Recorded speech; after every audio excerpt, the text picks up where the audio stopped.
Salve galera! Hoje nós vamos para o nosso terceiro ficheiro sobre a tradição liberal e conservadora no Brasil. Nos dois ficheiros anteriores nós discutimos respectivamente na ordem o surgimento do Partido Liberal no tempo do Império e depois o do Partido Conservador. Nesse roteiro nós vamos sair da discussão sobre as instituições para falar de um único indivíduo, José Bonifácio de Andrada e Silva. Bonifácio, como ele é mais conhecido, é um destes raros casos de grandeza histórica indiscutível. Tanto seus inimigos, e teve muitos em vida, quanto seus admiradores, contemporâneos e póstumos, lhe reconhecem a grandeza e o papel central em forjar o país. É o que ficou claro na carta de Aureliano Coutinho, escrita a Dona Maria Veras, sobre a destituição de Bonifácio da função de tutor do príncipe infante Dom Pedro II. Ele falou: "Parabéns, minha senhora, custou, mas demos com o colosso em terra." O colosso havia supostamente caído para sempre, tendo-lhe sido tirada as graças do príncipe. Aureliano Coutinho não sabia que o destino histórico lhe reservava um lugar menor, sendo lembrado antes pelo que fez com Bonifácio do que por suas próprias realizações. Bonifácio foi um polímata, uma personalidade intelectual de muitos saberes. Nascido em 1763 na cidade de Santos, Bonifácio se destacaria em muitos campos. Ele foi poeta de algum talento, embora sem o gênio de Gonçalves Dias, nosso maior vate romântico. Também foi um mineralogista brilhante, tendo recebido conhecimento internacional e descoberto 4 minerais, um dos quais batizado em sua homenagem, a andratita. Sobre esse assunto, que o absorveu por muito tempo, escreveu para uma boa parte das academias europeias, de então em alemão, inglês, francês e até sueco. Naquela época ainda não se havia aprofundado tanto o fosso entre a cultura das letras, humanística e as ciências naturais. Era comum que grandes homens, inspirados por natural curiosidade, estudassem ambos os campos. Esse fosso em nosso tempo é mais radical, conforme explicou C.P. Snow na sua palestra clássica As Duas Culturas. Para Bonifácio, os vários saberes ainda estavam unidos.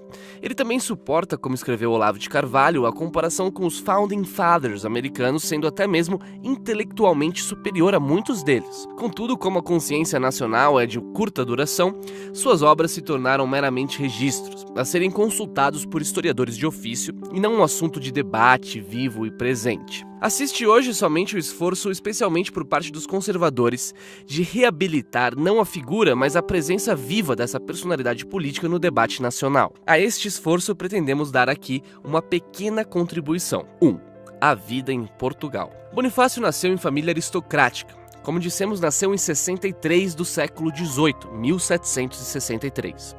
Aos 20 anos, ele, que havia estudado em São Paulo, foi para Coimbra. Em Coimbra, prosseguiu seus estudos na universidade. Estudos jurídicos e filosóficos em primeiro lugar. Depois estudou matemática e ciências naturais. Leu muito e estudou com especial afinco os autores iluministas: Voltaire, Rousseau, Montesquieu, Leibniz, etc. A cultura do tempo seria absorvida em grande envergadura por Bonifácio. Já nos seus versos se refletiam as convicções modernas de Bonifácio. Admirador da independência americana, que se deu em 1776, e combatente do tráfico negreiro e indigenista, Bonifácio tinha a mentalidade de muitos homens de letras da época. Uma mentalidade aberta ao progresso social, mas fincada na transformação gradualista das instituições que ele queria sob a égide monárquica. Em 1801 teve seu primeiro cargo administrativo. Ele foi nomeado Intendente-Geral das Minas e Metais do Reino, encarregado de supervisionar as minas de carvão e o Real Laboratório da Casa da Moeda. Em Portugal, ele se bateu com a ineficiência da máquina administrativa, tentando, na medida das suas atribuições, modernizá-la. A seu ver, a reforma pombalina. Tornou-se secretário perpétuo da Academia Real Portuguesa e um dos primeiros autores lusitanos a investigar sistematicamente a relação entre tecnologia e produção de riquezas. Em 1819, ele voltaria ao Brasil aos 56 anos. O programa de Bonifácio era abrangente e tocava nos principais pontos que seriam desenvolvidos pelo pensamento conservador e liberal brasileiro, mas jamais por completo. A abolição da escravidão, miscigenação, integração do índio na cultura nacional, preservação das florestas, substituição dos latifúndios por sistema de pequenas propriedades. Como se vê, uma espécie de proto-reforma agrária idealizada no início do século XIX. Esse conjunto de medidas, que nunca foi inteiramente colocado na prática, mostrava bem a visão de longo alcance de Bonifácio. 2. a política de Bonifácio no Brasil. Bonifácio participou do grande projeto de reformas do Estado português organizado por Dom Rodrigo. A ideia, inspirada em Adam Smith, era modernizar a administração portuguesa e, segundo as palavras do próprio Dom Rodrigo, a das províncias da América, que se denomina genericamente com o nome de Brasil.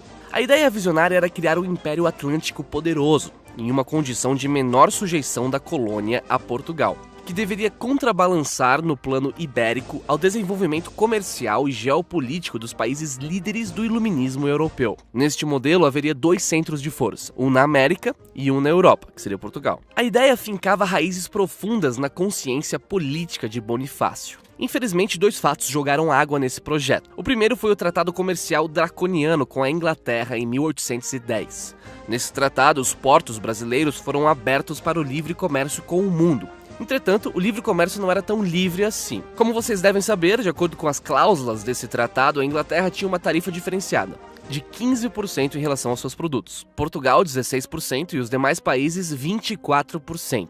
Considerando que Portugal já tinha uma pequena desvantagem alfandegária em relação ao comércio inglês e que a Inglaterra já era uma poderosa potência manufatureira, o resultado foi obviamente a retração do comércio português frente ao inglês. O segundo fato foi natural: a morte de Dom Rodrigo. Como ele morreu em 1812, os caminhos da política portuguesa não seriam mais levados nessa direção. Já em 1815, as forças de Napoleão seriam derrotadas, elas que haviam invadido Portugal em 1805 e provocado a fuga da família real para o Brasil. Com a Revolução do Porto, em 1820, Bonifácio assumiria seu papel de liderança pela manutenção da unidade nacional. Ele escreveu de próprio punho a carta que seria publicada na Gazeta Oficial no dia 16 de janeiro.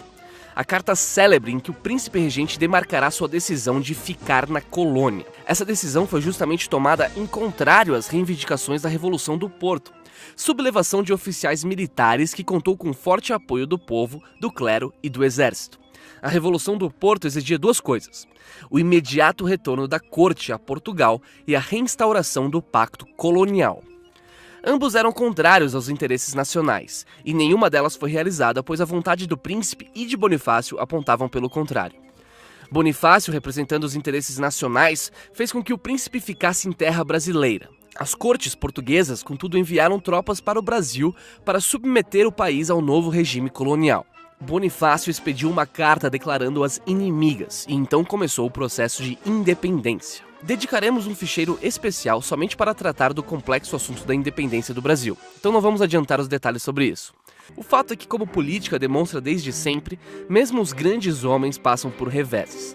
Após o processo de independência que foi forjado por Bonifácio, a sua graça cairia junto ao príncipe. Em 1823 ele seria condenado ao exílio e foi morar na França, em Bordeaux, mas voltaria em 1829 para logo se tornar tutor do infante Dom Pedro II, com a abdicação do imperador Dom Pedro em 1831. Os seus inimigos, que haviam agora ascendido em influência e poder no Brasil recém-independente, acusaram-no em um tempo de conspirador republicano em 1830. E alguns anos mais tarde, após a abdicação, acusaram-no de novo de participar de um dos levantes que agitaram o país nessa época. Havia o temor de um golpe caramuru, um golpe conservador pela volta de Dom Pedro I, e portanto pelo fim abrupto do período regencial, que então havia sido instaurado com o partido de Dom Pedro I. Foi assim que ele sofreu a prisão em sua própria casa. Já mais velho, afastado da política, ele viveu seus últimos anos em sua casa em Paquetá, até sua morte aos 75 anos. A Constituição Liberal Portuguesa será de 1822. A Constituição Brasileira, outorgada, será de 1824, em torno da qual o Partido Conservador, que logo se formará, fechará o seu entendimento até a morte do imperador. Bonifácio, que foi a grande mão por detrás dos acontecimentos mais importantes do período, teria seus restos mortais colocados no Panteão dos Andrada, inaugurado em 7 de setembro de 1923 na cidade de Santos. Aquele que era, segundo as palavras de Aureliano Coutinho, um colosso, seria lembrado como tal e passaria hoje pela reabilitação de sua obra e de sua vida admiráveis. É isso aí, pessoal. Espero que vocês tenham gostado do ficheiro de hoje. Deixem aí nos comentários sugestões para os próximos ficheiros. Deem seu like, compartilhem esse vídeo com seus amigos e até a próxima. Um abraço. Fala pessoal, tudo bem? Eu sou Kim Kataguiri, coordenador do Movimento Brasil Livre. Eu sou o Arthur do canal Mamãe Falei. Meu nome é Fernando Holliday e eu fui uma das pessoas que ajudou a organizar as grandes manifestações pelo impeachment da então presidente Dilma Rousseff. E já está disponível o filme Não Vai Ter Golpe, o nascimento de um Brasil livre, um filme de suspense, de ação, de aventura e de história, a história do impeachment e da fundação do Movimento Brasil Livre. Você sabe a importância histórica desse movimento pro impeachment? Eu tenho certeza que tem alguma coisa que não te contaram. Grandes manifestações, debates, acampamentos, marcha, tudo isso em Não Vai Ter Golpe, o nascimento de um Brasil livre, disponível aqui no YouTube. Pega a pipoca aí, chama a família e vamos assistir Agora no YouTube.